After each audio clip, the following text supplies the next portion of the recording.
Good evening. Good evening. I bring you greetings from Ultimate Faith Ministries and from TAMMY Talk. I am here today to share with you on this evening some things that I feel that the world needs to hear today. I thank God for having Bishop Donald Watkins here with me on today, which is my younger brother. I thank God that he wants to share his story with you all. And it's dealing with grief. I'm going to wait till some more people come on to listen. I know I have some people that want to hear this story. So I'm going to give everybody a chance to tune in, come up on Facebook to listen tonight. Just going to wait a few minutes and give you a chance to come on. But we're going to be talking about some good things on tonight, and hopefully it will help you. Different ones that are experiencing this, are going through this at this time, and you really need help with learning how to deal with it, or just how to cope with this stuff that you're going through. We want you all to know that there's somebody here in this world that are going through what you are going through. There's somebody here that is thinking about you and praying for you and love you. And we just want to help on today to encourage you. And I thank God that he didn't say no, and that he was willing to share his story on this evening. He has gone through a lot, and I thank God for the strength that I see in this young man. Because some people couldn't have faced what he faced. And I thank God that he had the courage to just walk through it. You know, when we're going through different experiences as, even as Christian people, brother, we as Christians, we want to somehow just keep our story. Yeah. But once you share those stories, you can help somebody. And I thank God on tonight, he want to help a lot of people. And I've seen him go through this, but I'm going to let him tell his story, not me.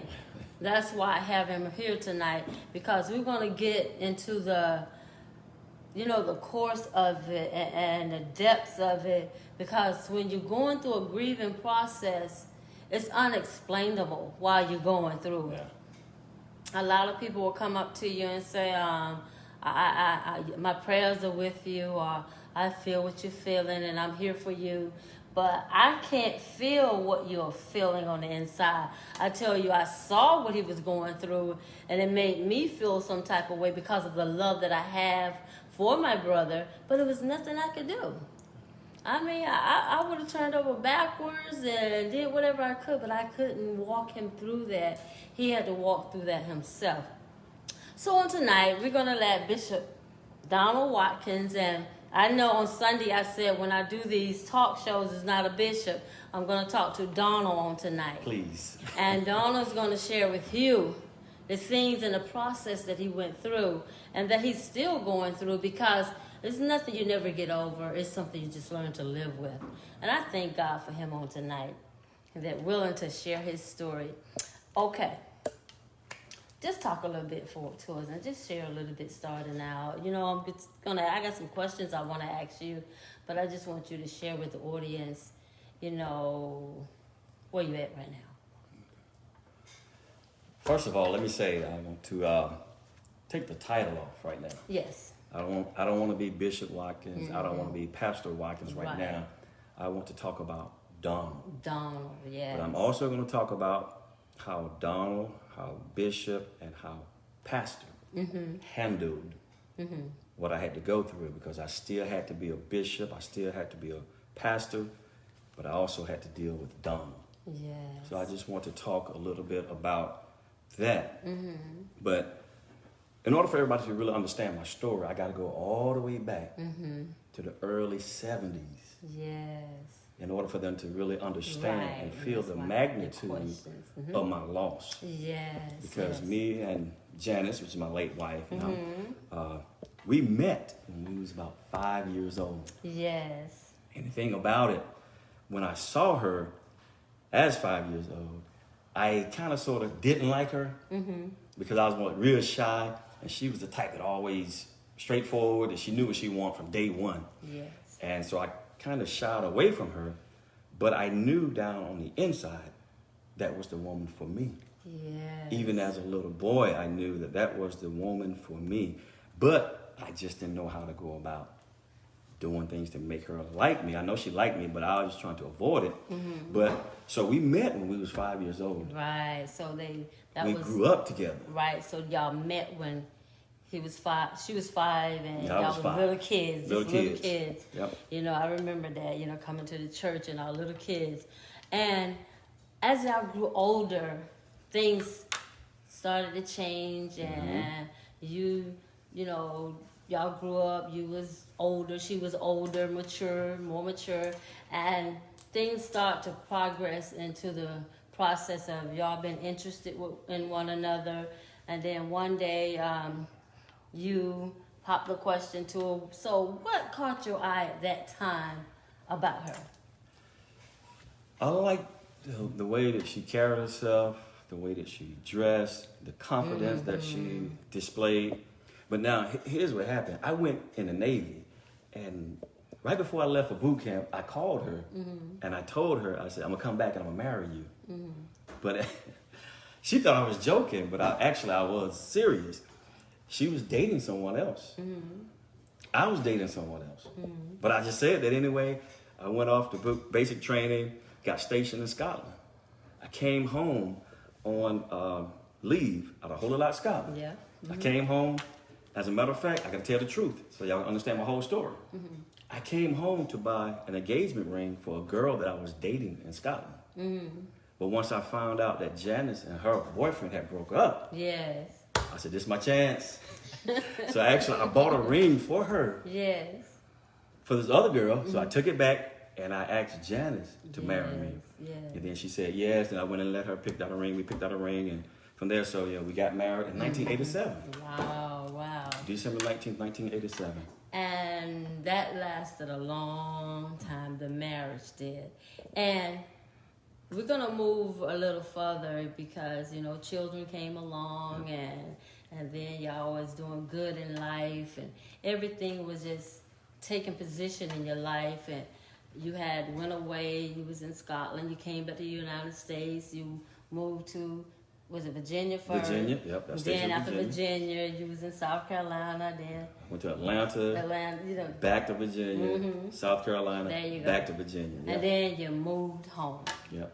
After your retirement from the Navy, you decided, I'm going to move back home. Yep. Everything's situated, everything looking beautiful. Everything was going good. Yes. And you moved to Georgia, big beautiful house, and y'all were just settling down. Everything was just falling in line. And how long had y'all been married when you guys found out that she had a terminal illness? I think we've been married right at 21 years. Like you said, I had just retired. We moved back to Georgia, found the dream house that she wanted. Yes. The kids was getting older now, so they was getting ready to, finish high school, move on with their life. I was like, man, great. Yes. We done it, because we had kids at an early age, so we was kind of young.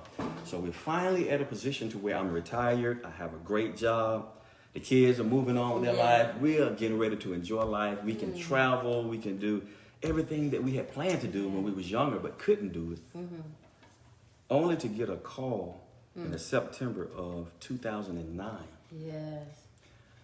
I was running late to get to her doctor's appointment because she had already went to the doctor. They did a biopsy and everything on the lump. They had sent it out to be tested, and the results came back. So I told her, I said, I'll meet you at the doctor's office. Right. So I got there a little late, and when I walked in the room, only thing I seen, first thing I saw was tears in her eyes, and she was crying. I'm thinking like, I wasn't prepared for it. She wasn't, because they just said it was a little small lump. They want to remove it just, to be safe. Right. But I looked in her eyes and I saw her crying, and immediately my knees got weak, and I dropped, and the nurse had to grab me and help me. And later on, Janice teased me about it. She's like, I'd have she should have been the one that passed out, but I actually, Yes. passed out. And I'm like, so they got me, grabbed me, helped me to sit down and everything. And that's when the doctor told us that, she had cancer, but they were saying it was in early stage. Right. So it's early stage. We're going to go through the chemo. She only needed 4 rounds of chemo. They're just going to put her on medication, this pill, for 5 years, which is tamoxifen. They put her on that for 5 years. They say, if you make it past 5 years on this pill, the chances of it coming back is less likely. Yes. And then almost at the point of 5 years, Yep. then you go to the doctor. Yep. She developed a cough that wouldn't go away. Okay. And I kept telling her, I said, you need to go to the doctor and check it out, have it checked out. You know how she was sometimes. Sometimes she could be stubborn. I called her that morning. I said, listen, either you go, you call the doctor now, or I'm going to call the doctor. I'm going to come and pick you up, and I'm going to take you to the doctor. Right. Because this cough has been going on for about 3 or 4 months, and it wouldn't go away. And so she went to the doctor, a primary care doctor. They sent her out to see a specialist. Yes. She went to the specialist. They wanted to look at her lungs. So they was like, okay, we're going to go in and do a biopsy, take a little piece of your lungs out just to test it. They did that. Once again, I'm running late to the appointment. So I told her, I'll meet you there because they said they got the results back. Right. I get a call while I'm driving to the doctor's office. And it was like a hesitation. I'm like, okay, what's going on? And she wouldn't say nothing. I said, Janice, are you all right? She says, I don't even want to talk about it. She said, just come to the doctor's office. Yes. Got there. Sure enough, he was like, ma'am, and from the results, it looks like your breast cancer has returned, but it has metastasized. Wow. It has spread to your lungs. And he said, so I'm going to refer you back to your other doctor that you were seeing before when you had cancer, breast cancer. And so we went back and come to find out it had spread to her bones and her lungs. Yeah. And so it was devastating. Right.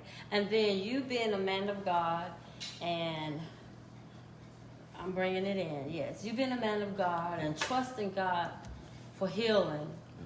And we always praying because we all are people of faith.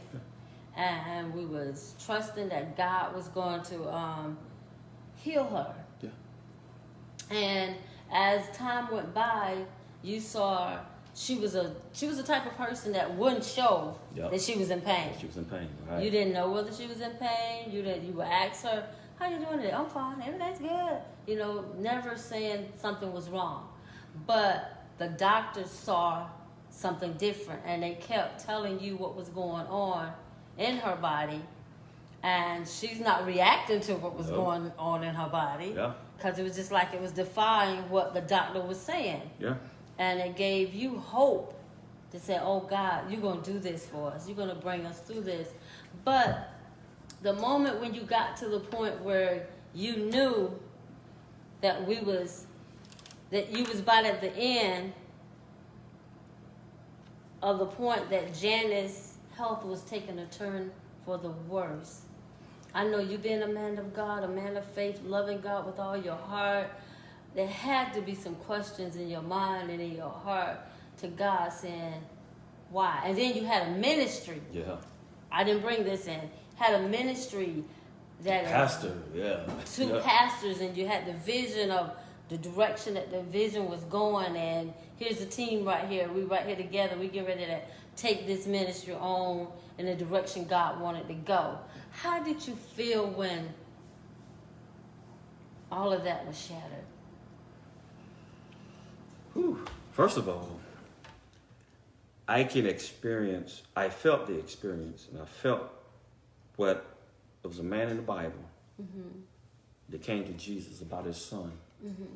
Because he said, I took my son to your disciples, and they couldn't help him. Yeah.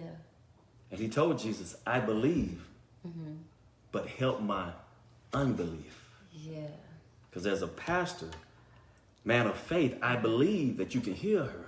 Yes. But the doctors are saying something totally different to affecting my faith. Yes. And so I said, God, I believe, but help my unbelief.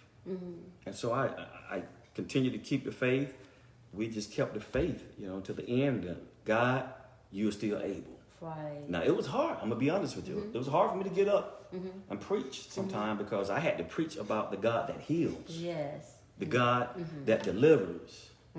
But I have a wife at home, terminally ill, dying.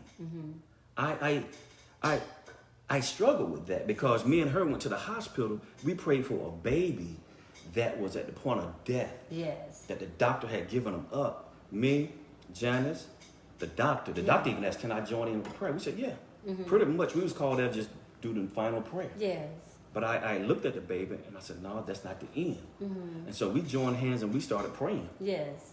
And I walked out and I told the family everything's going to be all right. Because I knew God was going to heal the baby. And guess what? God healed him. Right. And that, but I say, pray that prayer over right there, yes. But I say a prayer over my own wife. Yes. God, yeah, it was hard. Yes. It was hard. I know. And now, when it got to the point that God did take her on home, and you know, that was a day that we all will never forget. And as you were standing there seeing the transition, I know a piece of you left with her, and your faith got a little shattered after that. And then you had to go through the grieving process of the loss of your wife, of the loss of your children's mother, as the loss of the children, your co-worker in the ministry. Yeah. So all of that was going through your mind. If you don't mind, could you just share with the people a little bit of your journey that you was going through as you was trying to figure out, God, am I going to make it through this? Or God, why did this happen? Lord, I need you. Yes. Can I back up just a little bit? Yes. Because I had to take her, I took her to the hospital on August the 19th, 2017. They told me that was it. They said the chemo had damaged her heart, the muscles on the left side, I believe it was, and that there was nothing else they could do. Right. We was in the hospital on the August the 20th. Sitting in the room, everything was fine. They put her in a regular room. Next thing we know, they come and rush her back to the ICU because her blood pressure had dropped like 40/20. And we sitting there talking like me and you talking. Yeah. She didn't, the doctors was amazed. But they got an alarm, you know, because they had monitors and things on her. So they took her back to the emergency room. Yes. I got a call that Monday that one of, I believe it was that Monday, I got a call that one of my mentors in the gospel was getting ready to transition. He was a bishop that really I looked up to. He would always come on a Sunday at church just when I needed to hear his voice to encourage me because I was about ready to give up on ministry because things wasn't going according to plan. My wife is sick. Yes. I get a call to come and pray over him because he's getting ready to transition. Right. Just as I'm walking out, the doctor tells me, your wife only got a few days to live. So I had to leave the hospital, go pray over him, walked in the house, you know, confident, and tore up on the inside because I know the doctor just told me about my own wife. But I went in there, prayed over him, got back to the hospital, only to find out her health was declining. Right. That day, I will never forget, September the 7th, 2017, 1:38 p.m. My life changed forever. You was there, you seen it. I cried a cry from the depths of my soul when I saw her take her last breath that I wasn't prepared for. I thought I was. I was trying to prepare for it, but I wasn't. You can never really prepare for that. But because I just kept the faith, to the end. That God's going to work a miracle. Right. But he didn't. So what do you do when you pray for a miracle and you ask for a miracle? Right. But the God that you serve don't give you that miracle. You still have to keep going. Yes. Every vision, every promise that was spoken of our life flashed before my face. Because I know all the promises that was given to us. Right. All the prophecies. Yes. I said, now God, how is this going to be fulfilled? Yeah. How the ministry is going to move forward when half of me is gone. Yes. because a part of me died that day. Oh, yes. We was married 29 years, 8 months, 19 days. Yeah, y'all know always say 13 hours and 38 minutes. Yes. That's my wife. And now to be here at this point to where, Lord, where did I go from here? Yes. I didn't know where to go. I went through the 5 stages. Yes. Here it was. We watched her transition, and when it was time for you to go back home, and you walk into your house, because there's a lot of people that experience that when they go through losing a loved one, a husband or a wife, a child, whomever. If you in that household, you know how the togetherness there, you know, the presence there and everything. But when you walked back into your house and she wasn't walking back in there with you, I'm sure there was such a great loss that you felt. Every room seemed empty to you then. But you had the strength to walk back in there. And I know you still went through a process. And I have a question for you right now. Do you think that you went through the 5 stages of grief? Yes. 1 being denial and anger, bargaining, depression, and acceptance. How did you go through those stages? I know there were some times you could have been questioning God. You had to still get up and preach every Sunday. You had to encourage people that even when you needed encouragement, like we was talking the other day, I was talking about, I mentioned and asked you a question, how could a bleeding man teach the people that are bleeding and still stand there and keep that Clark Kent face look on? You know, when you have to transition from the depressed man, hurt man at home, lost my wife, and now step into the church, I got to put it on. And just like you said, how did it feel to go back to the house? Yes. Because that's what it became after she died. It was no longer a home. Right, it was just a house. It was just a house. It was a home when she was there, but when I went back, it was a house. The most lonely trip that I would make is when I had to leave work at 5 o'clock. I purposely stayed at work until everybody left except the guy that locked the building. Because I didn't want anybody to see me cry when I left that door, walking to my car every day for about a month and a half after I went back to work. That was the loneliest walk because I knew in my mind when I got home what I had to face. Yes. And I knew that chair was going to be empty when I got home. And I just asked God every day when I left the job, give me strength. Yes. I used to pray to God, get me through this hour. Right. Because I can even pray, Lord, get me through the week. I'm struggling to get through this hour. Yes. But then it increased to God, get me through this day, get me through this week, now get me through this year. And He did that. Yes. But that was a lonely walk. And yes, I went through all 5 stages. I went through denial because I was in denial. I said, God, I know this ain't going to happen to us. Right. Okay, because I can take out my spiritual resume and go down all the things that we did as a couple. Yes. As a couple in the ministry. We started a ministry from scratch. Yes, yes. We built a ministry together. We grew up in the church. My dad was a bishop and an apostle. Yes. That's all I ever knew. That's all we ever knew was church. They was my dad's first members. Yes. So our spiritual resume qualified her for a healing. For healing, yes. According to me. But not according to God. Right. His way of healing was different. So I went through the denial process. And this is not going to happen to us. This can't be happening to us. The doctor just got it wrong. But come to find out, yes, it was right. I got angry. I went through the anger because I like, God, this is not fair. Right. This is not fair. This was not supposed to happen to us. That happened to other people. Right. I even went through the bargaining part. Try to bargain with God. We do that sometimes when we go through. Do. Yes, we do. You know, I even started second guessing myself. Did I send her to the right cancer center? Yeah. Should I have sent her somewhere else? I began to make bargains with God. God, if you heal her, I'll do this and that. Right. Just to heal her. Yeah. So I went through all those stages. Depression was the stage that almost took me out, though. December the 16th, 2018, my depression started. Yeah. See, people don't want to talk about that. I saw I sought spiritual counseling, but I had to go sit on somebody's couch. Right. I said, listen, I don't want to talk to a preacher. I don't want to talk to no pastor. I want to talk to somebody who get paid to do this. Yes. So I can understand what I'm going through. Mm-hmm. So I had to go sit on the couch, 6 sessions. Right. And as a matter of fact, I'm going back. Mm-hmm. I've already made up my mind because there's some areas I'm still struggling in. Yes. And I said, God, I got to go back because I got to get this thing right. Yes.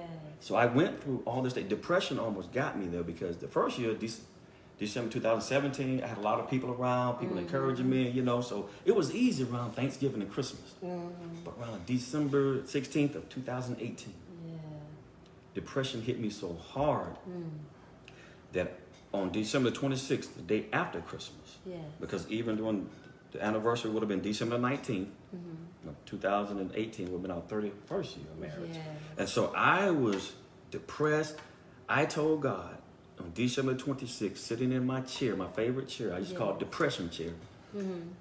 God, if you don't heal me, I'm not going to make it. I was just that depressed. I said, God, if you don't heal me this day, I'm not going to make it. I said, I can understand now how people die from a broken heart. Right. Because I would go in her closet, grab her clothes, start smelling it, and sit there and cry like it was day one. Yeah. This was a year and a half later. Right. And so I went through those stages of depression, and God came, the presence of God came in my room on December the 26th, 2018, almost like you walking in my house now. Yeah. I felt it. And I felt him when he lifted that burden off of me. Whoa. And I felt so much better. I could tell when it lifted off of me. I got up, I shook myself. I said, oh God, I got my strength back. Yes. I went out to one of the local stores. I bought me a picture that says, this is my happy place. All right. And I put it on my wall. And as a matter of fact, it's in my bedroom now. Because my bedroom went from my place of depression to my happy place. Yes. That I can go in my room, I can lay down, I can do all that. It didn't bother me anymore. Right. So I went through all the 5 stages, but I also sought professional help. Yes. You And gotta that's get a lot of professional help. times that us Christian people, we feel like, as we say, Jesus is our counselor, he's our doctor, he's all of this. But sometimes you have to seek professional help.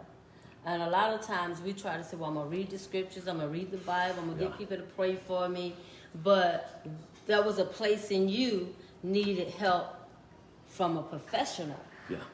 And I thank God that you went to the professional and they talked to you and they told you how to deal with it and how to put it in perspective and how to walk through it, because it's a journey.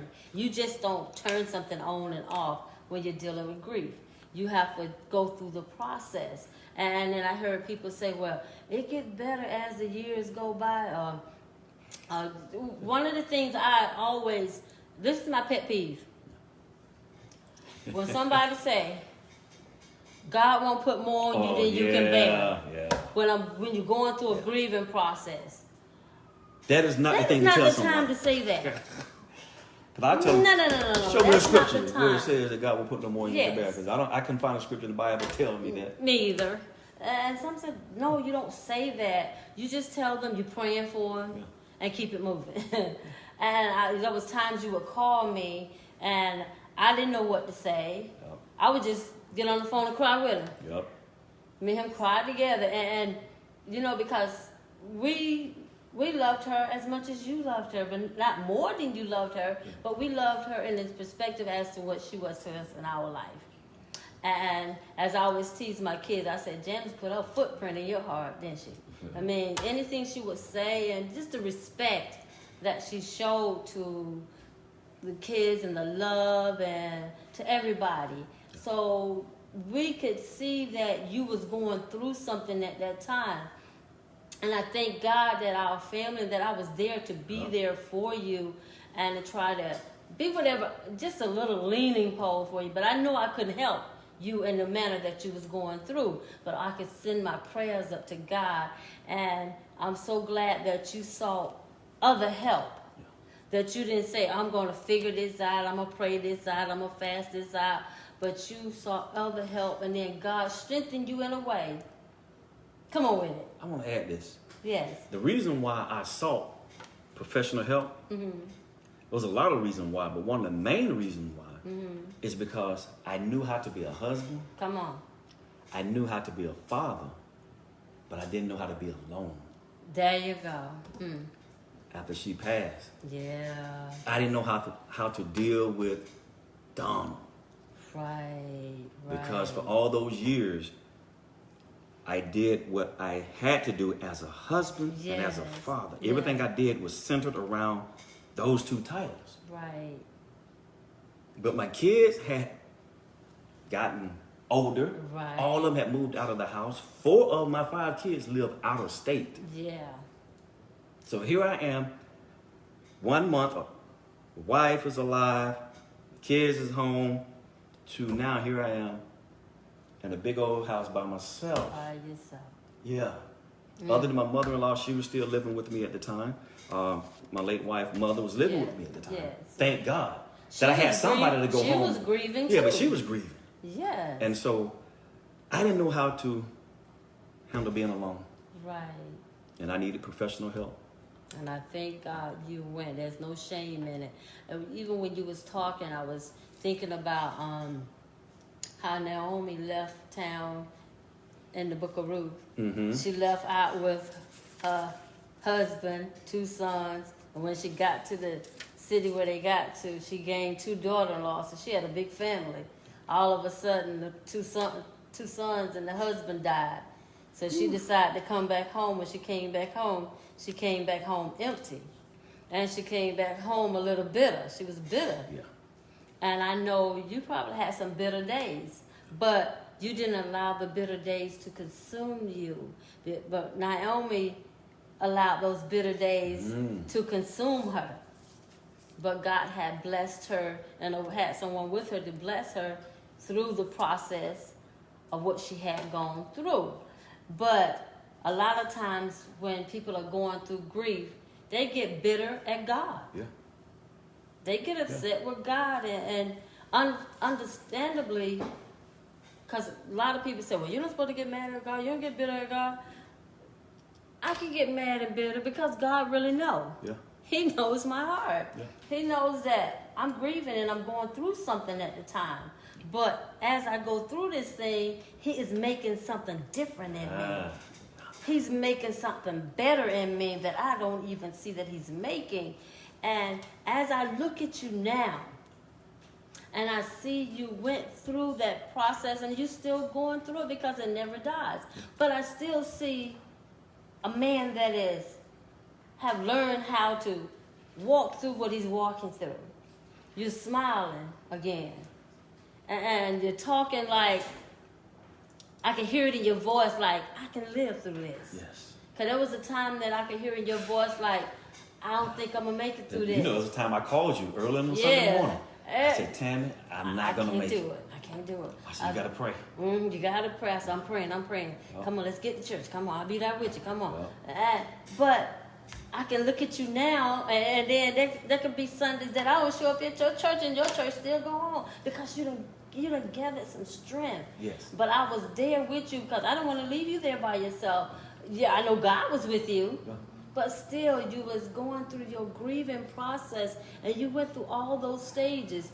Were there ever a time where you felt like you got to a place where you just had to kind of feel like you was near her during that process? Because a lot of people go through these stages and they're afraid to share this. And there are some people, as my brother telling his story, I'm sure they're saying, I can identify with that. I know where you're coming from because I've been there. But we are here tonight to encourage your heart. Yes. To encourage you that God sees you. God is with you. He hear your feelings. He know you're angry right now. Even with this corona out right now, a lot of people have lost some loved ones, Yes. unexpected losses. You know, the person go to work, come back home with a cough, come home with a fever, and then you look around and say, what's going on here? What is happening? And then all of a sudden that person is in the hospital. At least with my brother, he could go to the hospital. We can go to the hospital and visit my sister-in-law when she was going through that process. We were standing around the bed with her as she transitioned. But there are some people out there dealing with this corona, and their loved ones are away in the hospital. They can't get to them. They can't visit them. And then all of a sudden they get a phone call and say, you want to say your goodbyes. And you got to say your goodbyes over the phone, or you got to FaceTime them and see them, the life leaving out of them. And right now, you feeling like you was cut off from the loved one, and you wasn't there to support them through the process of what they was going through. And you're saying to yourself, I should have been there. I hate this had to happen this way. I hate they had to die alone. I hate they have to be by themselves, going through having tubes in them and isolation, because even some of the doctors and nurses, we don't know for sure, even if any of them entered the room. Maybe some of them was afraid to enter the room. They would stand outside the room and just watch your loved one die. I know there's a lot of you going through that right now. You're thinking within yourself, God, how was it when my family transitioned, when my friend transitioned, when my husband, my wife, my child transitioned? God, how was it for them? I pray that you had dispatch your angels standing around them. And right now they're going through that process. Brother, I'm so glad, Bishop, that you shared your story tonight, because a lot of people need to hear this, Donna. They need to hear that somebody have lost a loved one, and it was a process for him, and he went through it, he walked through it, but he's still dealing with it, but he know that God brought him through this. I'm so glad that you shared your story tonight. Is there something else you would like to add to the story? Just a few more things I want to add, and we can close it out. But one of the things I found out that I struggled with even after Janice's transition. And one morning I woke up real early in the morning, and I wrote it down too, because it left me kind of off balance. The reason why I say that, she left me here with no instructions. It left me here with no instructions. Right. I didn't know how to even really communicate to my own kids, because she was mom.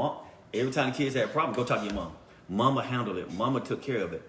I was the dad. It's my job to be the disciplinarian, to make sure we have food. I had a relationship with my kids, but I didn't have a relationship like a mom and a child. And so she knew all the kids. Right. She could wake up at 2 o'clock in the morning and say, knew something wrong with one of the kids. Right. I tell her to turn back up and go to sleep. But she's like, no, something wrong. And she would call, and sure enough. So I didn't know how to even communicate to my kids, because she did all that. I said, I wish she had just wrote down, okay, when Tarika act like this, this means that's going on her life. Nisha act like this. Now look at it. Yep. Okay, let me call him. I was like, wow. The things that she did as a mother. Wow. She was an amazing person. Job says something in Job, the 3rd chapter, verse 25. He said, the thing I greatly feared has come to me, and what I dread has happened to me. I was like, the thing I dread the most was losing my wife, being left alone, not knowing what to do. It hit me. And it happened. And what really encouraged me, I read Ezekiel, the 24th chapter, verse 15 through 18. I got it written down here because I want the message version of this. The message version said, Ezekiel, the 24th chapter, verse 15 through 18. He said, God's message came to me, Son of man, I am about to take from you the delight of your life. It even says right here in this translation, a real blow, I know. He says, but please, no tears. Keep your grief to yourself. No public mourning. He says, get dressed as usual and go about your work. None of the usual funeral rituals. He said in the 18th verse, I preached to the people in the morning. That evening, my wife died. The next morning, I did what I had been told. Yes. He says, God came to him and said, I'm about to take your wife. Right. Don't grieve publicly. Mm. Do it privately. And you didn't do that. Because I would come to your services, see you up there preaching, and he will always give his 3 points. And I'm like, he would preach it from his heart. And the public didn't see it. Didn't see it. As soon as I left there, I went to the graveyard and sat out there for like 30 minutes crying my eyes out. Mm. But I just preached. Everybody shouted, praise God. Then I went home, went out to the graveyard and sat there sometimes for 30 minutes to an hour, just crying. And I could remember one day my husband and I was riding by, and I knew you was up in the area, so I said, honey, let's go to the grave site where Janice is. And got out there. We saw him with a blanket out there, and he was sitting on the blanket, crying. But I had just seen him at church, preaching from the depths of his heart. People were saying amen, and he was preaching that day about healing. Yeah. I said, and when I looked and saw him there, I said, God, this is an amazing man. That's exactly what I said. To God I said, this is an amazing man. And just what you just read, he said, you I walked preached to through the that. people Yes. that morning. Right. God warned me. God had warned me because she had cancer. I knew it was stage 4. Right. He said, I preached to them that morning. I had to continue to preach to people. Yes. But he said that evening, God called my wife home. Mm. But the part that blessed me in verse 18, he said she died that evening. He said, the next morning. Next morning. Those 3 words blessed me. The next morning. Because I knew then I can make it through the night. Yes, yes. He said the next morning. So if you're going through right now and you lost a loved one and you're going through the grieving process, the next morning will come. It's coming. You just got to make it through the night. Your night may be a month. Your night may be a year. It may be 3 years. Yes. 5 years. But I'm here to tell you, you will make it through the night. I made it. And the thing about it, I got up one Sunday morning, and some of the saints, they missed it. Because this was like a year and a half. It was probably January. As a matter of fact, it was January 2019. I got up in church that Sunday morning. Normally I get up and say, praise the Lord, everybody. Right. Say something like that. You know what I said? Good morning, saints. Yeah. Good morning. They missed it. I said, good morning, saints. Yes. Then I said it again. Good morning, saints. And the usher, Sister Ratliff, she caught on to it. Yes, and she hollered. Praise God. Yeah, she got excited. Shouting all over the place. Because I told them I've made it through the night. Yes, yes. I'm still dealing with it. I'm still going through the process. But it's not as hard as it was then. Yes. So this was after God had healed me from depression in December 2018. Yeah, January. Now here's January. Yes. I get up on a Sunday morning and I say, good morning, saints. Yes. Because we've been made endure for a night, but joy comes in the morning. Hold on until the morning comes. It's coming. Yes, it's coming. It's coming. It's coming. Your morning is coming. Your morning will be over. Yes. Your morning will come. God is going to walk you through this grief. And he's letting you know on tonight that there are somebody that have gone through that process and that had that journey. And you're not in it by yourself. My brother Donald wasn't in it by himself. I got to add this one last point before I close out. Okay. Because I had to keep reading Ezekiel. Yes. God told him, I'm doing this so you could be an example for when I desecrate the temple, when I destroy Israel's temple. Yes. You got to show them how to grieve. Yes. So what do you do when God uses you to show somebody else? To show somebody else how to make it and get through. He said, you haven't done wrong, Ezekiel. Don't get it twisted. I'm going to take the apple of your eye, the love of your life, just so that you could be an example to someone else that have to go through a process, even though theirs is different. Right. So you can show them how to grieve. Show them how to grieve. Because a lot of times people could be grieving and you'll see them grieving and going through it. But he told you, and he told Ezekiel, not to show it. That I experienced you not showing it. And I thank God for that in the Word of God. And so many of you all, we're going to put that up on the screen. We're going to put it up there so you can keep that scripture that you are going through. We're going to put Ezekiel up there so you can read that. Each time you feel like you at the lowest of your point, you're going to read it.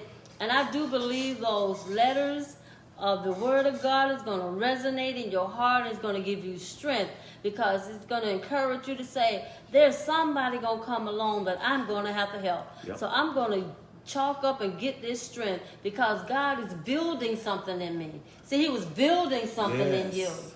He was building something in you, even though you were broke down, but he was building something. And right today, I can see what he was building. And he's not finished yet. No. But we thank God for your testimony today. And I'm going to say it like that, test Yes. of moaning. Yes.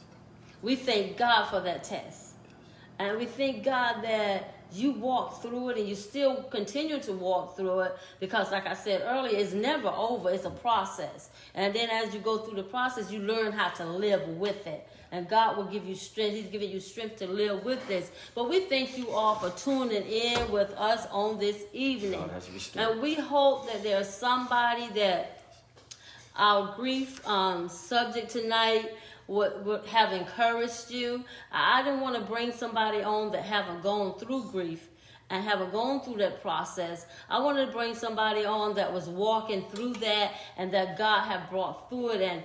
And then I experienced for myself seeing them go through it. And, you know, there's a lot of people, you're going through things right now. It might not even be grief. It might be you dealing with something in your household. You know, the loved ones you with, divorce, anything you might be going through right now. Yeah. Morning is coming, and you may be hurting on the inside and felt like giving up. We want to encourage you on tonight not to give up. I know there was times my brother felt like he wanted to die. But the Lord will whisper in his ear, you can't die. You're going to live and not die. Because somebody needs to hear how you walk through this, how you dealing with this, and how I'm going to bring you out of this. I'm going to strengthen you through it all. And I know my sister-in-law, because me and her was just like, you know, sisters. And I know she's up in heaven was cheerleading. Donna, get up, baby. Get up, you can do it, you can do it. And I know she was letting her know, you're going to walk through this. And I thank God for how I see how he is today, how God has blessed him. Yes. And I hope this word and this encouragement that we gave you on today has really blessed your heart. Tammy talk. You know, and I'm not going to end this right now. I'm going to let him say something else. God will, I like to say it like this. God will compensate you for your loss. Yes, he will. And for your pain. Yes. God has compensated me. He didn't replace, but he compensated. Yes. God has blessed me now. I sold my house in Perry. I'm in a new home. God has blessed me on that end. God brought someone else into my life that has come in and brought joy back into my life. So I thank God. It was hard, but I'm here to tell you, God will compensate you for your loss and for your struggles and the things that you suffer for the kingdom's sake. Because Ezekiel suffered for the kingdom's sake. He lost, but God will restore. God will restore. God will compensate you, and just hold on throughout the night. You may be grieving, but hold on. Hold on and trust and know that God got you, and he's going to bring you through it. You know, I thank God that I often tell you, and I thank God that I had a chance to get to know your wife, and like I was saying, we was very close. She was such a stylist. Yeah.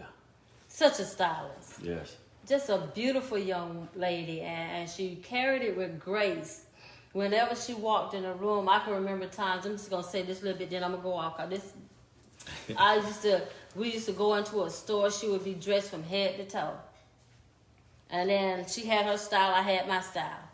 And different ones would run around, guys would come by us. And I remember one time a man spoke to her and said, "Oh, you sure is beautiful. I would like to take you home with me." She said, "You can't even afford me. And then too, you can't even take the place of Donna. See, if you get me, you got to get Donna, you got to get my kid." I just admired her when she said that. I just thank God tonight for the topic that we talked about tonight. And I thank you for sharing your testimony. Not,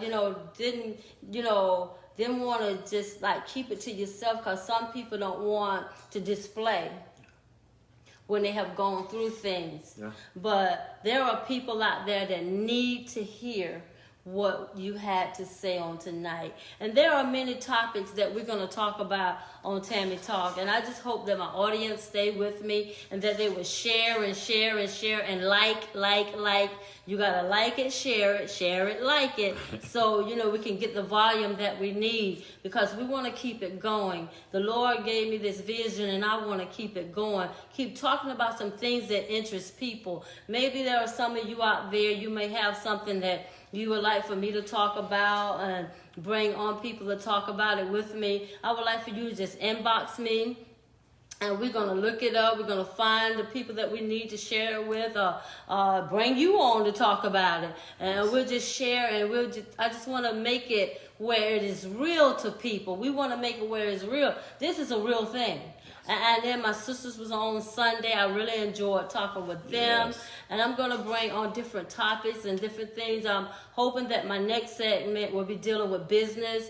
I've been trying, seeing who I can add on to talk about business, so people will know that you can be saved, sanctified, running your own business. Yes. You can be saved, sanctified, and into a business. You could be saved, sanctified, very educated. And I just want to bring those things on, because we even need to educate ourselves even more, and not just in the Word of God, but in the world that we're living in. If you love to have money, you got to know how to make money. Yes. So we're going to bring on people that could share that with you and show you different things and how you can get it done, and how to have the tenacity to get out there and just make it happen. I'm the type of person that one time my brother told me, "Tammy, one thing I admire about you, you're not afraid to take a chance." Yep. If the Lord tell me, I'm going to do it, because I know He's going to back it up, and He's going to send the essential people into your life to make things happen. And I just thank you all for joining Tammy Talk on tonight. I thank God for my brother Bishop Donald being on here with us tonight. Yes, he's a bishop, but he's still Donald. I thank God for him being on tonight. I thank you all for listening and tuning in. I think let me call out some names here. Let y'all know I see you on. I thank God for Sister Sharita, Maya Johnson. I thank God for I think I saw Mother Crawford on here. I thank God for Kimberly Watkins. I thank God for Krista. Jessica. I thank God for Joseph Isaac. I thank God for who's on here. Carol. Hey, cuz. I thank God for Nisha Mara. That's my baby girl. Thank you for coming in, baby. We talk about your mama tonight. Love you. Hey, Miss Jessica. I thank God for Rosiera. I can't say your first name, baby girl, but I love you much.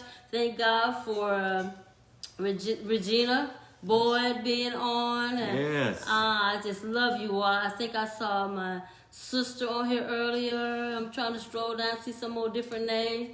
Let's see who this is. I think I see Ratcliffe, Theo.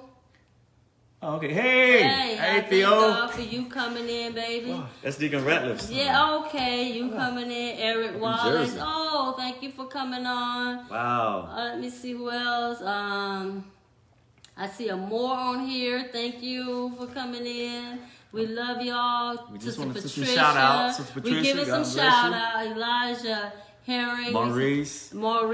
We love you guys. Thank you all for tuning in. We thank you all for the love that you have shown us. Dominic, we thank you, baby. Nephew, I love you. Thank you to my family for being there. My mom, my sisters, my brothers, my brother-in-law, my sister-in-law, all the family Deborah. for We being there thank for you me. for coming in. Love We love y'all. you all. And tune in again. We will be talking again Sunday evening and next Thursday also. I will be putting up some flyers letting you know what the subject going to be about and who the person will be in that we will be talking with.